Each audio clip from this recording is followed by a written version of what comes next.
Hi friends, இன்றைக்கி எங்கள் வீட்டில் எத்தனை தென்னை மரம் இருக்குதுன்னு சொன்னால் இந்த விளாகில் பார்க்க போகிறோம். ஸோ இங்கே பார்த்தீங்க அப்படின்னா ஒரு 20 தென்னை மரத்தை 2 வருஷத்துக்கு முன்னாடி முளைக்க போட்டேன். ஸோ அது எல்லாமே பார்த்தீங்க அப்படின்னா ஒரு 7 அடி வளர்ந்துருச்சு. இன்னும் அது எடுத்து வைக்கல. அது எடுத்து வைக்கிறதுக்கான டைம் இன்னும் வரல. ஸோ அந்த மரத்துக்கு வந்து பார்த்திங்க அப்படின்னா சொட்டு நீர் போட்டிருக்குறோம். சொட்டு நீர் இல்லை, தண்ணி தான். ஸோ அதுதான் அதுக்கு தான் இப்போ தண்ணி பாய்ச்சிக்கிட்டு இருக்கிறேன். அப்புறம் பார்த்தீங்க அப்படின்னா இன்னொரு மரம் இது வச்சு 4 வருஷம் 5 வருஷம் ஆக போகுது. இந்த மே வந்துச்சுன்னா 5 வருஷம் முடிய போகுது. ஸோ இதில் காய்ப்புக்கு வந்துருச்சு.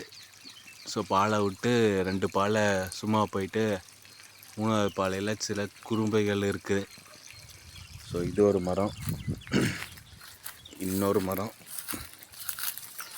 அப்படின்னா இந்த மரம் வச்சு ஒரு 5 வருஷம் ஆச்சு. எல்லா மரமும் ஒரே நாளில் தான் வச்சோம். அதாவது ஒரே நாளில் வைக்கல, ஒரு 2-3 நாள் கேப்பில் வச்சோம்.